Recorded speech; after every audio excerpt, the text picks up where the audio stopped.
Hi, Kerry here, welcome to the video, and we're back again on the 15th of February 2021. It's today. Not too much to report about things in my life really, so we'll go straight on to the three most recent books I've read. In the order of reading, first one is Mustn't Grumble by Lawton.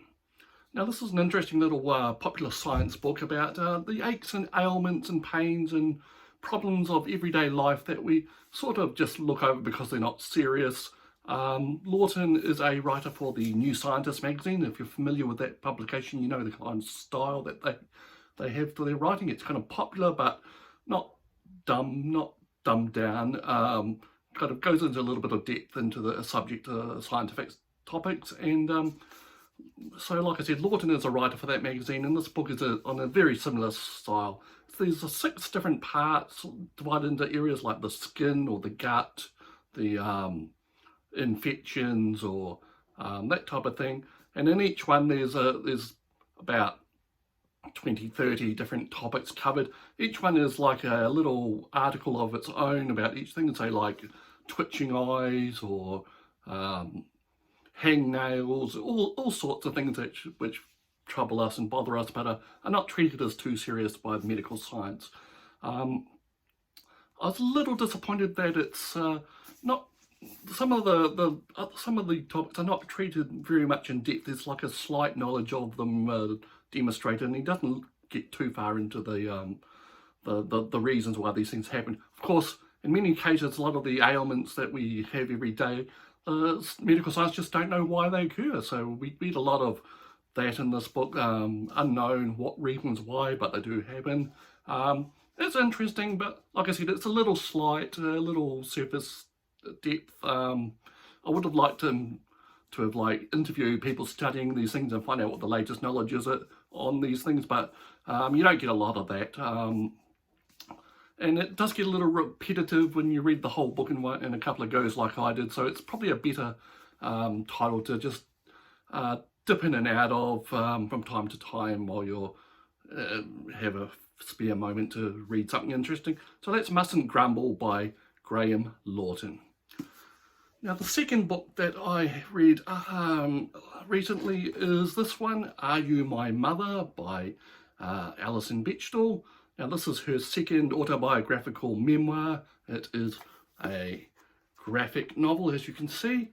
Now this is her second one, like I said. Her first one, Fun Home, focused on her childhood and her relationship to her father when she found out all sorts of things about him after his untimely death. Now this one is more focused about her relationship with her mother and her mother's history. And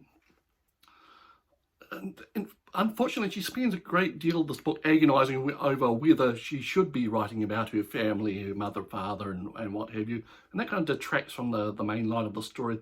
The other thing which I found not so appealing about is that she juxtaposes incidents with her mother with the work of a paediatrician and psychoanalyst called Donald Winnicott in the mid-20th century. And his writings take up a fair amount of the text, and frankly they're just not that thrilling, and they kind of slow down the process and the narrative, and I just found myself almost skipping those parts. He does have some interesting things to say about the relationship between mother and child and so on, and his life was certainly eventful. He looked after the evacuated children in England during World War II, and then he found his calling for talking about parental relations with children and what have you, and even had an affair later in his life, and he didn't end up in a good place. But all the stuff about Winnicott kind of detracted from the more interesting stuff about her mother, and I found it a little disappointing. It's not as good as Fun Home, I don't think, and I don't think it's good as her latest book, The Secret to Superhuman Strength, which sees her firing on all cylinders. This is kind of like a middle way between those two.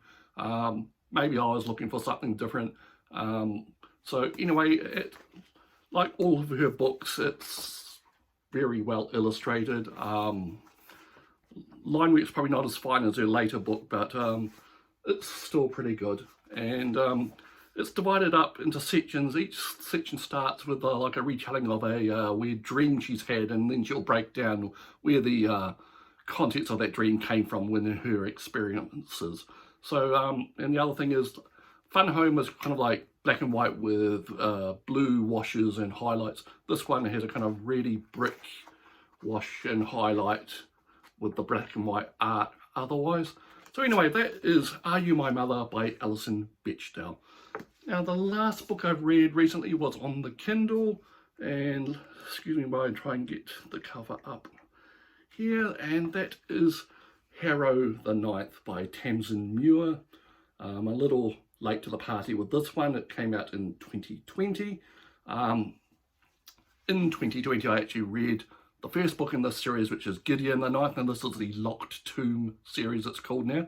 I think they're talking about maybe it running for 5 books now. It was originally going to be 3, and then she slotted in an extra one into the continuity, and then the last book now is apparently so big that the publisher wants her to cut it into 2 books. Anyway, Gideon the Ninth was a kind of mysterious novel for me to actually describe when I did a review of it back then. So sci-fi, come fantasy, come gothic, whatever. It's hard to describe it, really. It's setting a distant future where mankind has been wiped out and then resurrected by a emperor god, emperor, whatever you want to say it, and he has magical powers, and his magic is very real, or what seems to be magic anyway.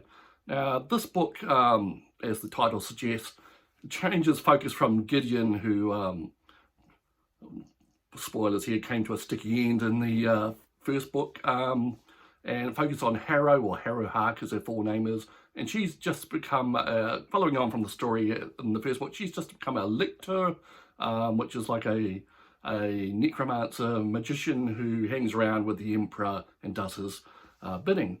And she's found out that her powers aren't as good as she should have them, and she's getting behind in her training, and she has mysterious things going on from her past which she can't really explain. Now, there's 2 main threads in the story. There's the story of her becoming a lictor and working with the other lictors, and there's like a second thread which is a little puzzling to start with, where it repeats some of the events of the first book, Gideon the Ninth, some of the scenes with a slightly different cast, and you don't know why that's happening to start with, but it takes for about, I think, 60-70% of the novel before the pin drops and you realise what's really going on here. A little disappointed in that thread, because of the canon house scenes are what's repeated, and I found that the most boring part of the first book, Gideon the Ninth. There was all these representatives from all the different houses and all their squabbles and alliances and what have you, and I thought, oh my god, we're going through that again. But she does change it. It is a bit different and mixed up for important reasons which become clear near the end of the book. One thing I did find missing from this compared to Gideon the Ninth, there's less humour, less snarky humour. The character of Gideon in the first book gave a lot of humour and lightheartedness to a very dark story. And in this one, we follow Harrow Hark mainly, and Harrow is not a joking type of person. Most of the humour in this one actually comes from the fact that the God Emperor, who we find out is actually called John, and his fellow lictors, who have been around with him for millennia, they are basically ordinary people in their private lives, and the down-to-earth characters in the first book and in the Harrow in this book have been like worshipping like gods, and it turns out they're just ordinary people who have come across extraordinary abilities in the ensuing years. And like I said, God is called John, and he bickers with the other lictors. They have like bitchy asides to each other, and it does turn a little more heated than that, but I won't give anything else away.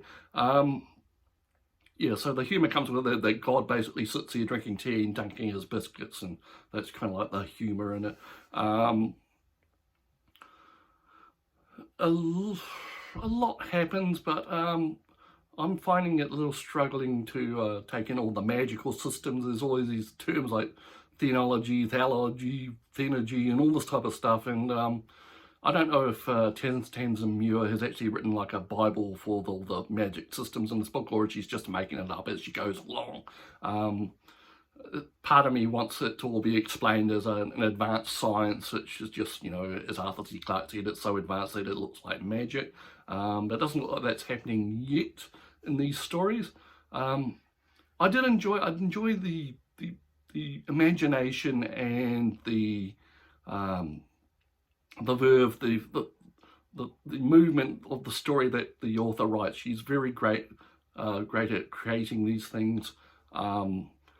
I just find that then she'll do something amazing that you'll go wow about, and then she'll drop you straight back into some type of banality, some type of day-to-day tedium, and that's not really what I wanted from this book. But I'll keep up this series. I know that she does have a plan to take it somewhere. There's also a lot of supplemental material at the end of this book, or at least on the Kindle version. There's even there's like a pronunciation guide and supposed reports from people in this universe, and there's like a little short story about someone being held prisoner by the there's like a rebel group that we find out about in this book, which is fighting against the Emperor and his forces, and they're called like Blood of Eden. And at the end there's like a little short story of someone being held captured by them. How this will work into the rest of the story, we don't know. Anyway, so that is Harrow the Ninth. As I said, I read it on Kindle. It's readily available, paper, electronically, or anywhere you can look. Third book coming this year apparently is Nona the Ninth. Looks a little different. Might be a bit of a change of tack for Tamsyn Muir. We'll see. Anyway, so that's the 3 books I've been reading about lately. As to what I'm reading next, I have just started this, The Border by Erica Flatland. Now this is a book translated from Norwegian. It's about a woman who travels, gets the idea to travel the border of Russia, all the different countries that border Russia. She'll travel through them and go to the border, have a look. I've only just read like the first 40-50 pages, and it's her on a sea voyage from the far east of Russia to Murmansk by what they call the Northeast Passage, which is becoming more viable because of global warming, and the sea has got less ice. So in the future it may become a viable link for more trade between Europe and the Far East. So that is The Border by Erica Flatland. Alright, so we'll leave it there. Hope you had a great day. If you like this video, please like and subscribe, and we'll see you next time.